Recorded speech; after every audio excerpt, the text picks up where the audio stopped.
Hello மெய்மா டெல்ஸ். இது எங்க பாட்டி கதை.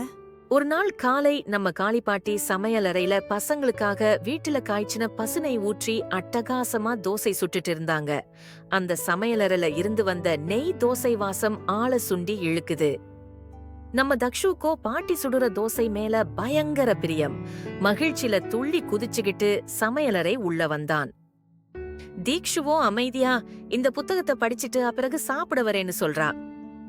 பாட்டி தோசையெல்லாம் வட்டமா சுட்டு ஒண்ணு மேல ஒண்ணு அடுக்கிட்டு இந்த அளவு பசங்களுக்கு போதும்னு நினைச்சிட்டு திரும்புறாங்க.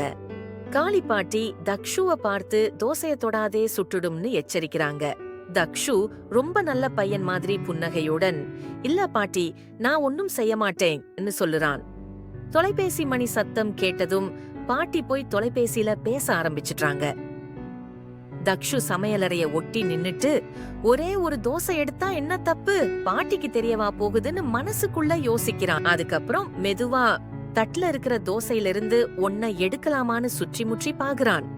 தோசைய எடுத்து மடக்கிக்கிட்டு திரைச்சிலையின் பின்னாடி போய் நின்னு ருசிச்சு சாப்பிட ஆரம்பிக்கிறான். அப்போ பாட்டி திரும்பி வந்தாங்க. தோசை எண்ணிக்கை குறைஞ்சிருக்குன்னு உணர்றாங்க. அடடா, ஒண்ணு குறைஞ்ச மாதிரி தெரியுதேன்னு தீக்ஷு கிட்ட சொல்றாங்க. தீக்ஷு லேசா சிரிச்சுக்கிட்டு மெதுவா, பாட்டி திரை பக்கம் பாருங்கன்னு தக்ஷு இருக்கும் பக்கம் காமிக்கிறாள். பார்த்ததுமே தக்ஷு வாயில பாதி தோசை, கையில இன்னொரு பாதி முழுசா வசமா பிடிபட்டுட்டான். பாட்டி சிரிச்சுக்கிட்டே, தக்ஷு, உன்னை கிராம தோசை சாப்பாட்டு போட்டிக்குதான் அனுப்பணும் போலன்னு சொன்னாங்க. தீக்ஷுவோ ரொம்ப கேலியா, கிராம தோசை சாப்பாட்டு போட்டிக்கு இல்ல பாட்டி, தோசை திருட்டு போட்டிக்குதான் தக்ஷுவை அனுப்பணும்னு சொல்லி சிரிச்சா. எல்லாரும் சிரிச்சுக்கிட்டே மகிழ்ச்சியா சேர்ந்து உட்கார்ந்து தோசை சாப்பிட ஆரம்பிச்சாங்க.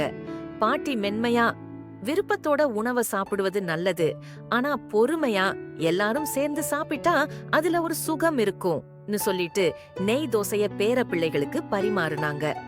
மேலும் இது போன்ற கதைகள் கேட்க லைக் பண்ணுங்க, ஷேர் பண்ணுங்க, சப்ஸ்கிரைப் பண்ணுங்க, மறக்காம பெல் பட்டன் அழுத்துங்க.